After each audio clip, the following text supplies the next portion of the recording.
Halogen હાલો હાલો halogen કરો ને halogen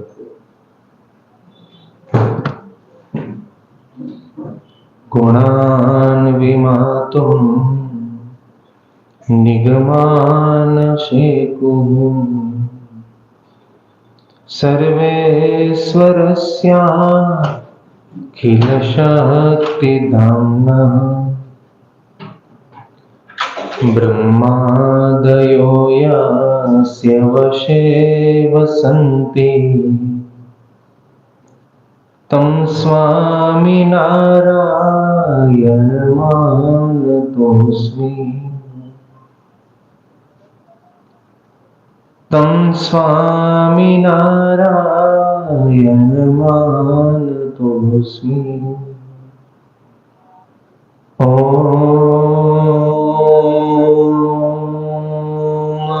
અવતારિણે Shri સ્વામિનારાયણાય નમો નમઃ. ઓમ શ્રી સહજાનંદ સ્વામીને નમો નમઃ. ઓમ શ્રી હરિ કૃષ્ણાય નમો નમઃ. ઓમ શ્રી ઘનશ્યામાય નીલકંઠાય નમો નમઃ. સ્વામિનારાયણ હરે.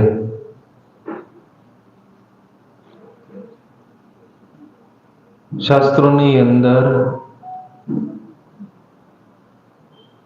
કાં તો ભગવાનના ચરિત્રો લખાયેલા હોય અને કાં પછી ભગવાનના એકાંતિક સાધુ પૃથ્વી ઉપર જે કોઈ પણ થયા હોય એના જીવન ચરિત્ર આલેખાયેલા હોય. ભગવાનને ભગવાનના અવતાર અને ભગવાનના સાધુના જીવન ચરિત્રમાંથી જીવને આધ્યાત્મિક માર્ગે ચાલવાનું બળ પ્રાપ્ત થાય. સંત સમાગમની અસાધારણ શક્તિ છે. સંત સમાગમ છે એ જ અસાધારણ શક્તિ અધ્યાત્મ માર્ગમાં ગણાય.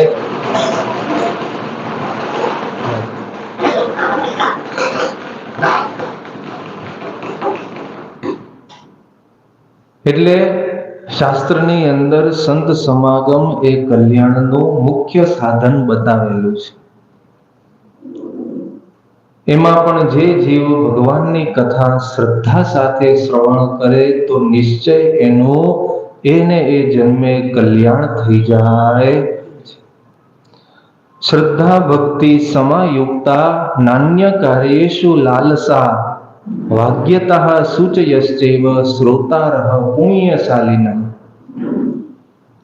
ઘણા એવા કાર્યો હોય જેને આપણે પુણ્યશાળી માનતા હોઈએ, પણ શાસ્ત્રો એવું કહે છે સૌથી શ્રેષ્ઠમાં શ્રેષ્ઠ પુણ્ય કાર્ય જો કોઈ હોય તો એ શું છે?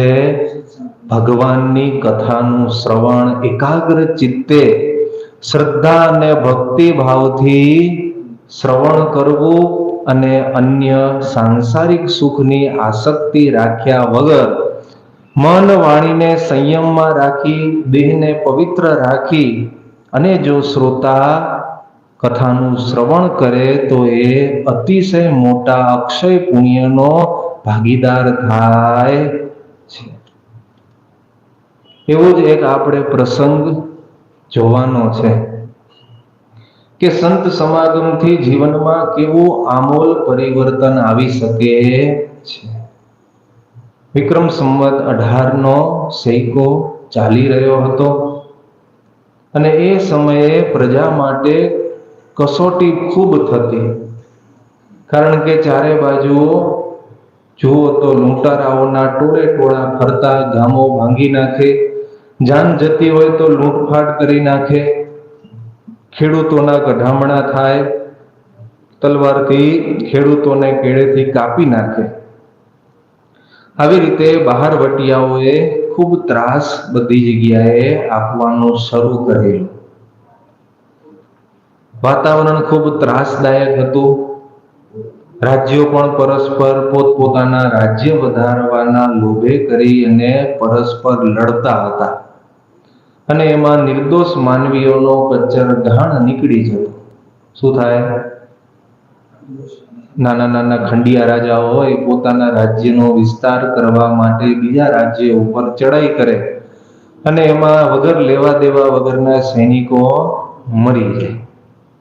એટલે રાજ્ય વધારવાનો લોભ એ વખતે પ્રબળ હતો અને માનવીઓ પણ બહારવટું ખેલવામાં અને પ્રજાને ત્રાસ આપવામાં જ પોતાની શૂરવીરતા દેખાડતા. આપણે શૂરવીર છીએ એ કેમ સાબિત થાય? તો કે બહારવટું કરો કાં તો પ્રજાને રંજાડો એટલે એમ કહેવાય કે આ ભાઈ તો બહુ શૂરવીર છે. એટલે આવી રીતે સૌરાષ્ટ્ર પ્રાંતમાં નાના મોટા બધા જ દેશી રજવાડાઓમાં પરસ્પર ઈર્ષ્યા અને રાગ દ્વેષ અતિશય વધી ગયા અને એના કારણે બહારવટિયાઓ પણ ખૂબ ફૂલ્યા ફાલ્યા. કોઈ માણસ સુખપૂર્વક જીવન વ્યતીત કરી શકતો નથી અને આવા જ સૌરાષ્ટ્ર પ્રાંતમાં અમરેલી પાસે દેરડી ગામની નજીક એક કમઠિયા નામે નાનકડું ગામ હતું. એ ગામ મુસલમાન રાજવીનું હતું કે ત્યાં એ બાજુ ત્યારે મુસલમાન રાજાનું ચાલતું. તેમાં કાયાભાઈ નામે એક સંધી યુવાન રહેતો હતો. શરીર ખૂબ ભારે ભરાવદાર, છાતી પહોળી ઉપડતી, માથું મોટી મટકી જેવું વિશાળ, ભુજાઓમાં કાયમ તલવાર અને બંદૂક રાખે અને આ નવ યુવાનીમાં ફૂટી નીકળેલા કાયાભાઈને કુસંગની સોબત થઈ જવાથી બહારવટું ખેલવાની લત લાગી ગઈ.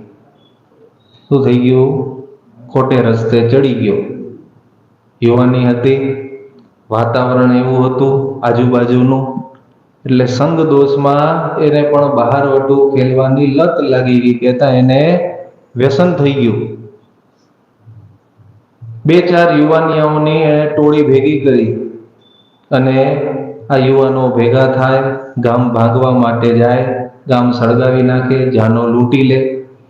આવી રીતે અનીતિ આદરી અને પ્રજાને ત્રાસ આપવાનો જ ધંધો એણે ચાલુ કરી દીધો. એ સમયે શું હતું? ભારત ઉપર કોઈ રાજાનું રાજ્ય સ્થિર હતું નહીં. ખંડિયા રાજાઓ થઈ ગયા હતા ને એમાં અરસપરસ આમાં કીધું એમ વેરઝેર વધી ગયા હતા. અને પછી એ સમયે થોડા સમય પછી અંગ્રેજોનું શાસન આવી ગયું. એનું કારણ શું હતું? એમણે શું કર્યું? ખબર પડી ગઈ કે આ લોકોને ભાગલા પાડવામાં જ રસ છે, એટલે ભાગલા પડાવી દીધા ને પોતે રાજ લઈ લીધું. એટલે એ સમયે કોઈ મહાસત્તા ભારત ઉપર સ્થિર હતી નહીં. અંગ્રેજનું રાજ્ય હજી શાસન ઉપર આવે એની થોડે વાર હતી. કાયદો વ્યવસ્થા તો સૌરાષ્ટ્રમાં નામે પણ ટકી શકતી નહોતી, કારણ કે મોટા ભાગના બધા બહારવટીયાઓ જ થઈ ગયા હતા. કહેવત છે, મારે તેની તલવાર અને પાડે એનો ધર્મ. પણ આ બહારવટીયાઓએ કહેવત ફેરવી નાખી, મારે એની તલવાર ને લૂંટે એની લક્ષ્મી. એમ કરી અને બહારવટે દરરોજ જાય અને લૂંટફાટ કર્યા કરે, મન ફાવે તેમ પ્રજા ઉપર ત્રાસ ગુજારે. સૌને એમાં પણ પોતાનું નામ પરાક્રમ બહારવટિયા તરીકે પ્રસિદ્ધ થાય એવી ઝંખના રહેતી. એમાં પરસ્પર સ્પર્ધા, પેલો બહારવટીયો મોટો કે ના એ નહીં, એના કરતા તો હું બહારવટીયો મોટો. એમ આ પણ યુવાન કાયાભાઈ સંધીને પણ પોતાના દેશમાં બહારવટિયામાં મોટામાં મોટા પરાક્રમી પોતે છે એવું જાહેર થવાની અંતરમાં તીવ્ર ધગશ હતી. એને એમ થયું કે હું કુખ્યાત થઈ જાઉં. પ્રખ્યાત તો ન કહેવાય, આ બધા કુખ્યાત થઈ જાઉં. એટલે એણે એક પછી એક ગામ ગમરોળવા માંડ્યું. મનુષ્યના મન પછી ખૂન કરવા માટે પણ અટકે નહીં. બહારવટિયાનો તો ધંધો એવો હોય, શું કરે કાંઈ નક્કી નહીં. મોઢે દાઢી મૂછ રાખે અને આ યુવાન જે ગામમાં જાય ત્યાં ગામના લોકોને છિન્ન ભિન્ન કરી નાખે અને ગામમાં કાળો કેર વર્તાવે. આમ બેફાન થઈને આ યુવાનિયાની ટોળી ફરતી હતી. અને એ જ સમયે બહારવટિયાઓને અચાનક જંગલમાં એક વખત સ્વામિનારાયણ ભગવાનના એકાંતિક મુક્ત એવા સદગુરુ ગુણાતીતાનંદ સ્વામીનો મેળાપ થઈ ગયો. આપણે કહીએ છીએ ને કે સત્સંગ છે એ શું કરે છે? જીવનમાં પરિવર્તન લાવે છે. હવે સમજવાનું છે કે ગુણાતીતાનંદ સ્વામીનો સંગ એના જીવનમાં કેવું પરિવર્તન લાવે છે. સત્સંગથી જીવને કેવો મોટો ફાયદો થાય છે.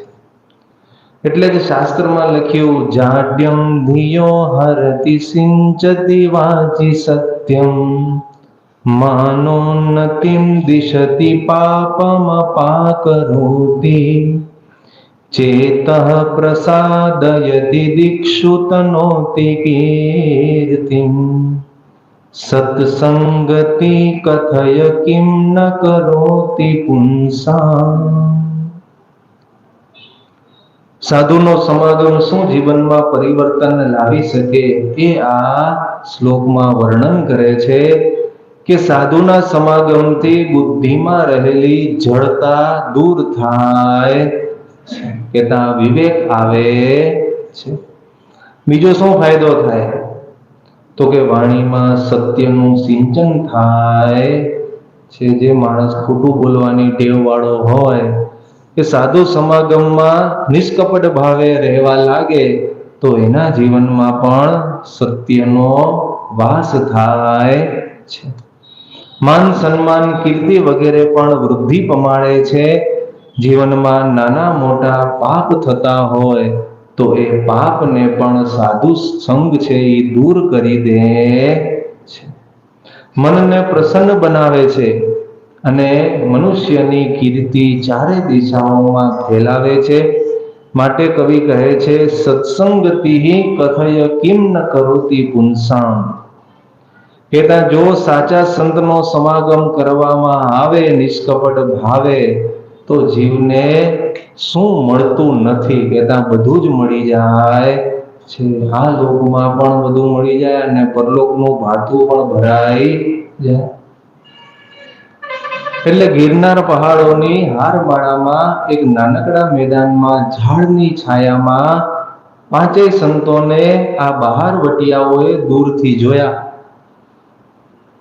સંતો બેઠા છે અને નજીકમાંથી જ એક નાનકડી કેડી નીકળતી અને એ કેડીમાંથી જ આ બહારવટિયાઓને જવાનું થયું. એટલે આ હથિયારધારી પાંચેય બહારવટિયાઓ એ નાનકડી કેડી પાસેથી નીકળ્યા. સાધુનો ધર્મ છે, કોઈ પણ માણસ જો એટલે ભગવાનનું નામ લેવડાવે. એટલે સંતોએ એમને જય નારાયણ કહ્યા. એમને તો ખબર હોય ને કે આ બહારવટિયાઓ છે, થોડુંક એમ અંદાજો આવે કે ભાઈ આ તલવાર ને આ બધું છે એટલે બહારવટિયા હોવા જોઈએ. પણ સંતોએ હસ્તે મુખે એમને જય નારાયણ કહ્યા. ટોળીનું આગેવાન કોણ હતું? કમઢિયાના સંધિ કાયાભાઈ.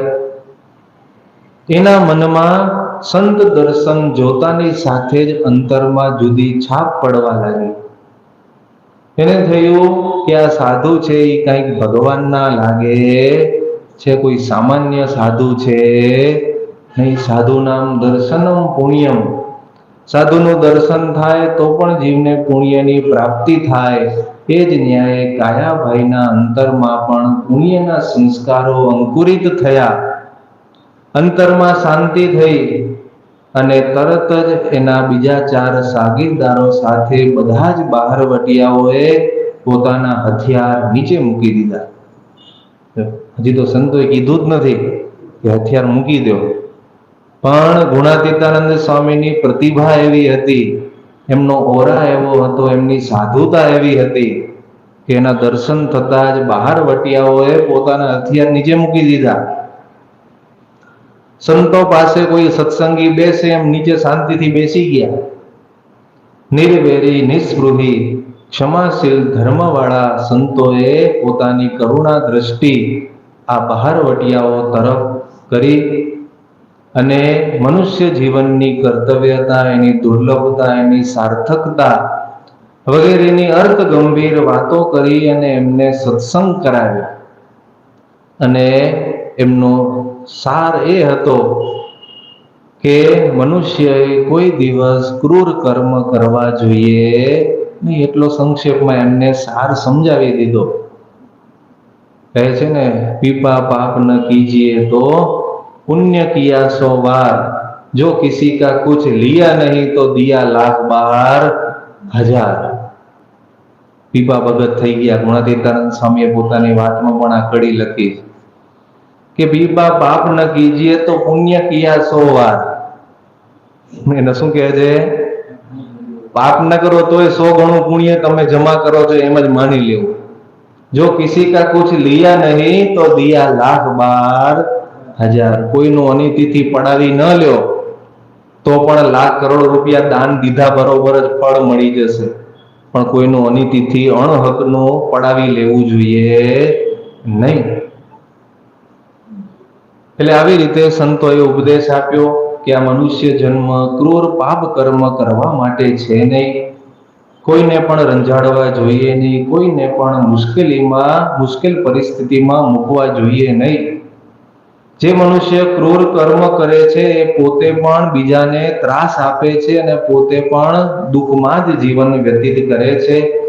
કારણ કે મર્યા પછી ઈશ્વરના દરબારમાં ચોપડા ખુલે ત્યારે એમાં દરેકને સાચા જવાબ જ આપવા પડે છે. ત્યાં કોઈનું કાંઈ ચાલતું જ નથી. ત્યાં કોઈની લાગવત અણુ માત્ર પણ ચાલી શકતી નથી. અફર ન્યાય છે.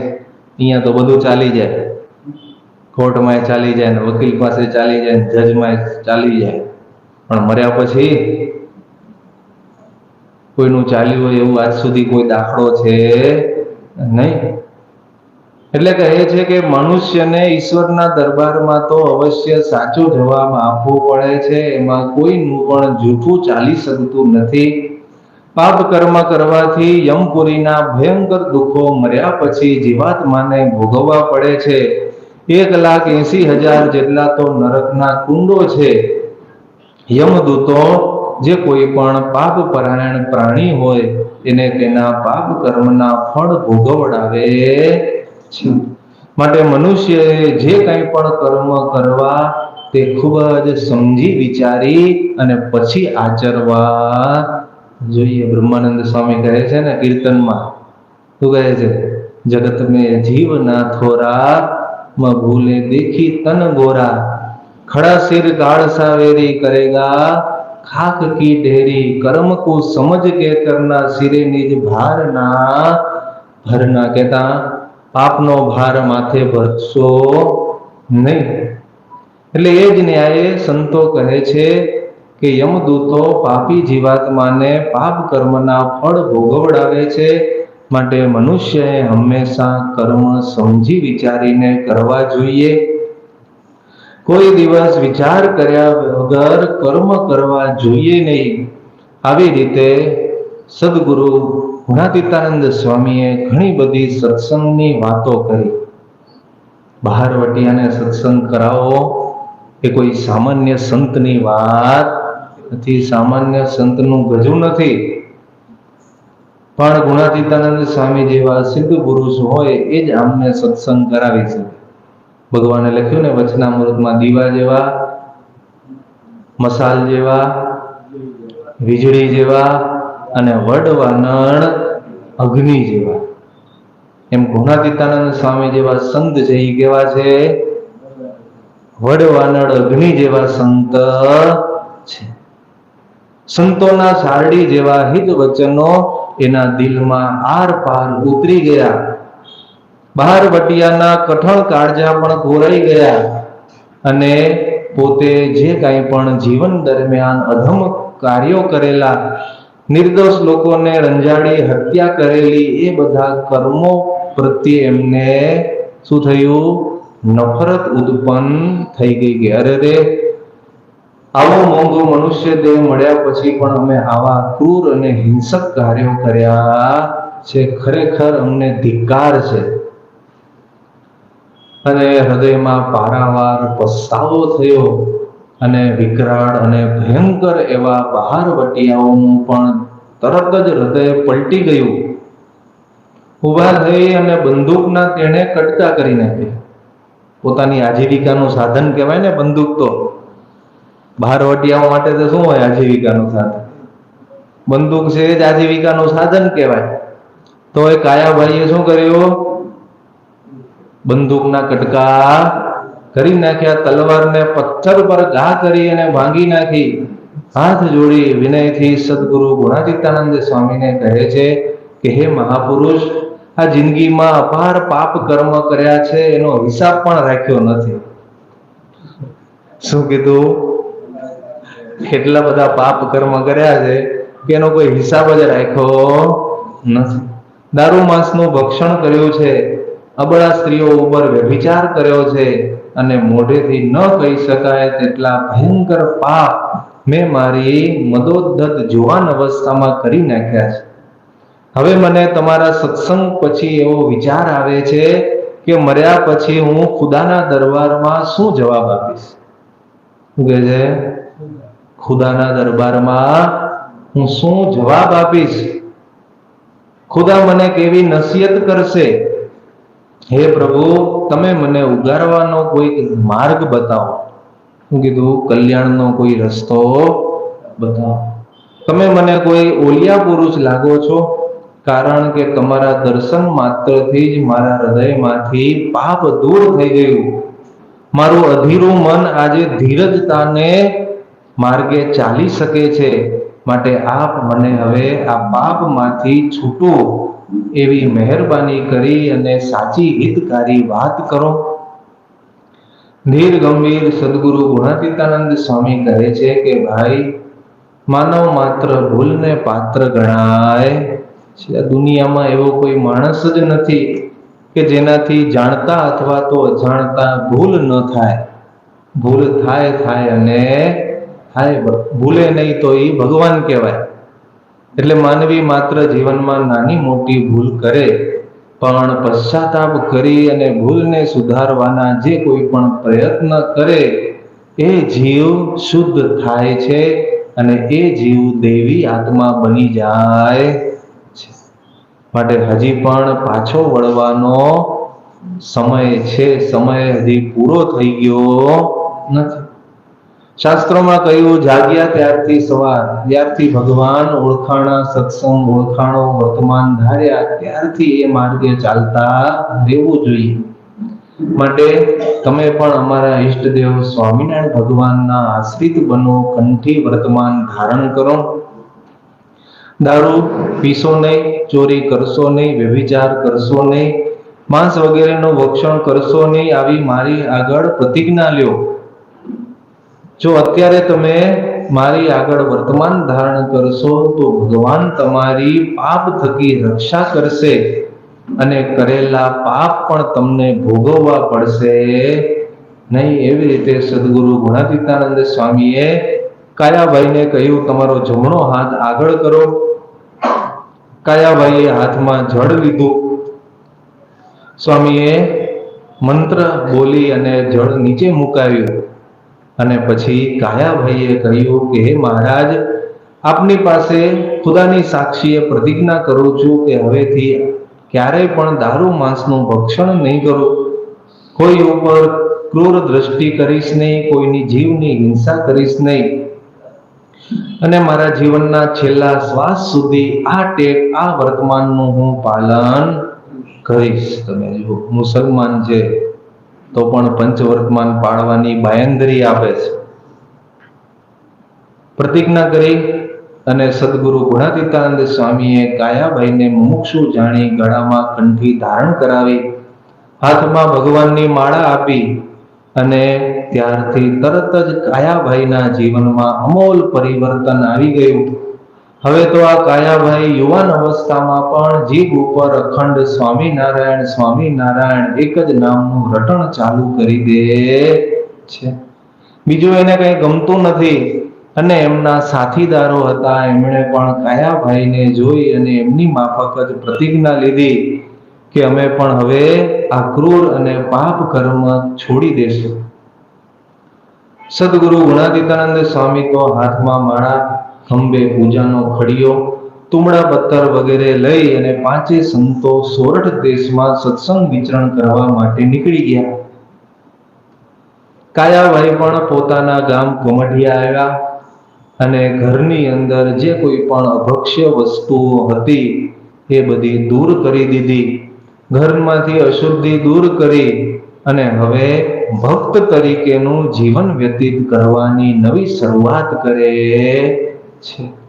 અત્યાર સુધી તો જે થઈ ગયું થઈ ગયું, પણ હવે શું કરે છે? ભક્ત તરીકે જીવન જીવવાની શરૂઆત કરે છે. એક વખત કાયાભાઈ ગઢપુર શ્રી હરિના દર્શન કરવા માટે દાદા ખાચરના દરબાર ગઢમાં આવ્યા. લીમડા નીચે શ્રી હરિ સંતોની સભા મધ્યે બેઠા છે અને સંતો હરિભક્તોને વચનામૃતનું પાન કરાવે છે. કાયાભાઈએ પ્રવેશ કર્યો સભામાં. દૂરથી શ્રી હરિને પ્રણામ કર્યા. શ્રી હરિએ કાયાભાઈના પહેલી વાર જોયા એટલે નામ ઠામ પૂછ્યું, કોણ છો, ક્યાંથી આવ્યા છો, ગઢપુર શું કામ છે? એટલે આ સંધિ યુવાને પોતાની પૂરતી યોગ્ય ઓળખાણ આપી અને કહ્યું કે આ સભામાં પેલા ગુણાતીતાનંદ સ્વામી બેઠા છે, મારા ગુરુ છે. અને ગુણાતીતાનંદ સ્વામીને પણ બતાવ્યા. થોડી વાર કાયાભાઈ સભામાં બેઠા ઊભા થયા, શ્રી હરિને નમસ્કાર કર્યા અને પોતાના ઈષ્ટદેવને પીઠ ન દેવાય એટલા માટે પાછા પગે જ ચાલતા, પડખું ફેરવ્યું નહીં, પાછા પગે જ ચાલતા થઈ ગયા, આઘેરા ગયા. હવે એમાં શું થાય કે માણસ છે એની આંખો છે એ ક્યાં છે? આગળ છે, પાછળ છે નહીં. પાછળ આપણે ઊંધા પગે ચાલીએ તો પાછળ કઈ અથડાઈ જાય તો આપણને એનું અનુસંધાન રહે નહીં. એટલે શું થયું? થોડાક દૂર ગયા, એમાં એક નાનકડું કૂતરું ત્યાં સૂતું હશે અને કાયાભાઈથી અજાણતા એના પૂંછ ઉપર પગ મુકાઈ ગયો. કૂતરાના પૂંછડી ઉપર પગ મૂકો એટલે ઊંકારા તો કરે જ. એટલે કૂતરાએ કાવકારો કર્યો, સૂતું તું ને ઊભું થઈ ગયું અને થોડુંક ડરી ગયું એટલે દૂર જઈને બેસી ગયું.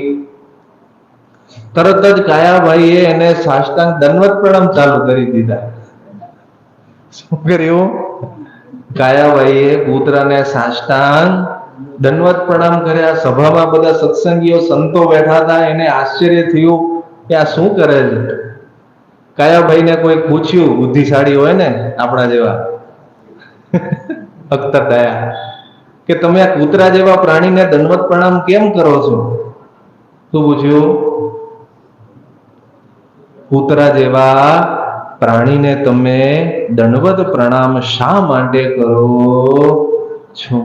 કાયાભાઈએ શું કીધું?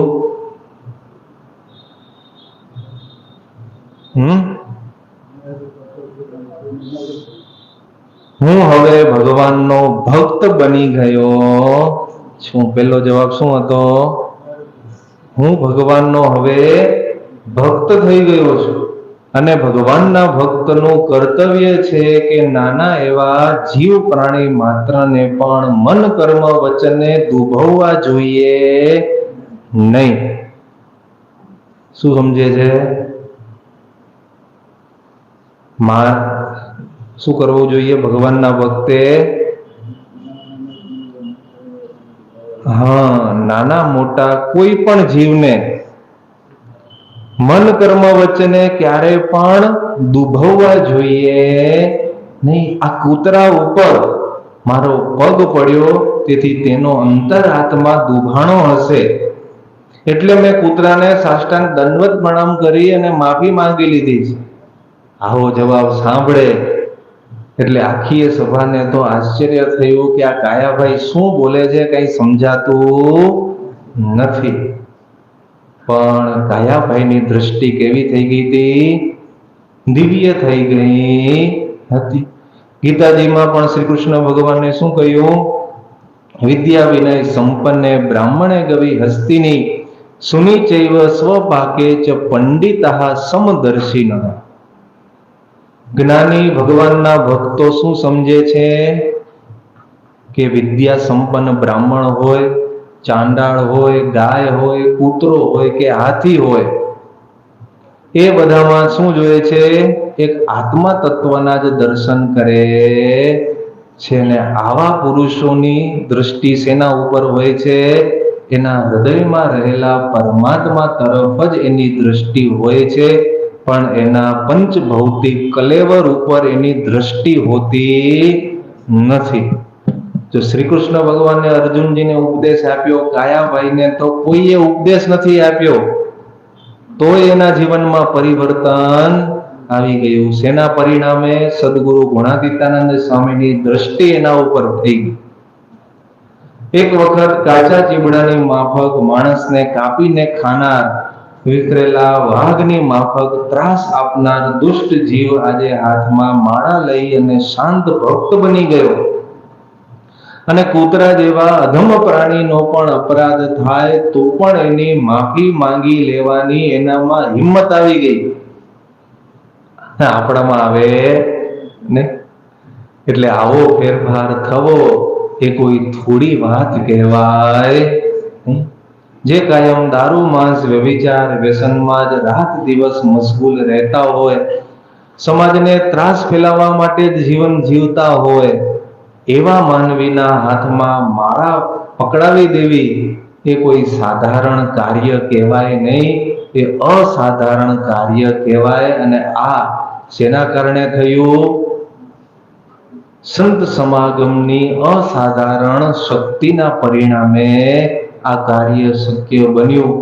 એ વગર આ કાર્ય કોઈ રીતે શક્ય બને એવું હતું નહીં. કારણ કે કાયાભાઈનું આપણે આગળનું જીવન જોયું, સત્સંગ પહેલાનું, તો એમના જીવનમાં શું હતું? કાંઈ પણ સાર હતો નહીં. અને પછી સત્સંગી થયા પછી એમના જીવનમાં કેવો આમૂલ પરિવર્તન આવી ગયો. તો આપણે પણ આ સત્સંગ કરીએ છીએ, શેના માટે કરીએ છીએ? જીવનમાં ફેરફાર થાય એના માટે કરીએ છીએ. જો જીવનમાં કાંઈ ફેરફાર ન થાય તો સમજવું કે સત્સંગનું સાચું ફળ હજી આપણને મળ્યું નથી. અને સત્સંગ કરતા કરતા જીવનમાં ધીરે ધીરે કે ઝડપથી ફેરફાર થાય તો જ સમજવું કે સત્સંગનું સાચું ફળ મળ્યું છે. નહીંતર સત્સંગ કરવાનું કાંઈ સાચું ફળ મળ્યું નથી. સહજાનંદ સ્વામી મહારાજની જય. શ્રીપદેમ શ્રીધરમ સર્વદેવેશ્વરમ ભક્તિ ધર્માત્મજમ વાસુદેવમ હરિ માધવમ કેશવમ કામદમ કારણમ શ્રી સ્વામિનારાયણમ નીલકંઠમ ભજે. સહજાનંદ સ્વામી મહારાજની જય. આજના સંધ્યા પ્રસાદના યજમાન પદે જેમણે લાભ લીધો છે પરમહંસ સુરેશભાઈ ગોઘાણી નવસારી, અહીંયા પધારશે. દેવાચાર્ય સત્સંગની ખૂબ સારી તન મન ધનથી એમનો પરિવાર સેવા કરે છે અને જે વિશેષ સેવા કરે એવી ભગવાનના ચરણોમાં પ્રાર્થના. સહજાનંદ સ્વામી મહારાજની જય.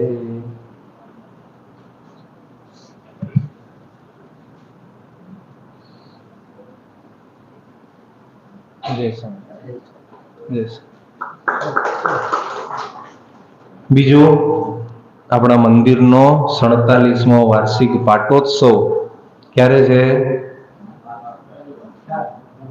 12 તારીખ ગુરુવાર. કઈ તિથિ? મહાવદ દસમના દિવસે છે. તો એ પાટોત્સવનો કાર્યક્રમ પણ અહીંયા જણાવી દઉં. સવારે 6:15 કલાકે યજમાનો દ્વારા પૂજા વિધિ થશે. 7 વાગે આરતી. 7:20 પંચામૃત દ્વારા ઠાકોરજીનો અભિષેક કરશું. 9 થી 10 કથા કીર્તન થશે. 10 થી 12 આપણે સભાનું આયોજન છે. 10:30 થી અન્નકૂટના દર્શન થશે અને 12 કલાકે અન્નકૂટની આરતી થશે અને 12:15 કલાકે દરેક ભક્તજનોએ મહાપ્રસાદ લઈ અને પછી જ પોતાના ગંતવ્ય સ્થાને જવાનું રહેશે. ઉત્સવમાં ધામોધામથી સંતો પણ દર્શન અને આશીર્વાદ દેવા માટે વડતાલ, સુરત વગેરે ધામોથી પધારશે. તેમાં પણ દરેક ભક્તજનોએ ખાસ હાજર રહેવું. આગલે દિવસે તારીખ 11 તારીખે સવારે 10 થી 12 પુરુષ હરિભક્તો દ્વારા ધૂનનો કાર્યક્રમ છે અને બહેનો ભક્તો દ્વારા બપોરે 2 થી 4 કલાક સુધી ધૂનનો કાર્યક્રમ છે. તો એમાં પણ દરેક ભક્તજનોએ ખાસ ભજનમાં પણ લાભ લેવું અને તન મન ધનથી ખાસ સેવા કરવી. કોઈના લગ્ન પ્રસંગમાં જઈએ તો કેટલો આનંદ અને ઉમંગ હોય, પણ ભગવાનના પાટોત્સવમાં તો એનાથી પણ અનેક ગણો આનંદ ઉમંગ હોવો જોઈએ. તો જ આપણે ખરા અર્થમાં ભગવાનના ભક્ત કહેવાઈએ. તો દરેક ભક્તજનોએ ખાસ ઉત્સવમાં સમય કાઢી અને પોતાના પરિવાર, મિત્ર મંડળ સાથે ઉત્સવમાં હાજર રહેવું. સમય ન હોય તો કાઢવો. એક દિવસ રજા રાખવી. લગ્નમાં 4 દાડા રજા રાખે અને પાટોત્સવમાં કીધું હોય અડધા દિવસની રજા રાખવાનું, તો કે સ્વામી અડધા દિવસની રજા ન પોસાય. લગ્નમાં 4 દાડા રજા પોસાઈ જાય અને પાટોત્સવ ભગવાનના અડધો દિવસ કીધું હોય તો એમાં વિચાર કરે, માથું ખંજવાળે. પછી કે અમે ભગત, પછી એને ભગતની કોઈ કેટેગરીમાં આવે નહીં. એટલે આપણે આપણા હૃદય ઉપર હાથ મૂકી અને પૂછવું કે હું શેમાં આવું છું, એટલે આપણને જવાબ મળી. ગજાનંદ સ્વામી મહારાજની જય. શ્રી કૃષ્ણ શ્રી ધરમ સર્વદેશ્વરમ ભક્તિધર્મ માધવમ કેશવમ દામોદરમ કારણમ શ્રી સ્વામિનારાયણ નીલકંઠમ જય. ગજાનંદ સ્વામી મહારાજ.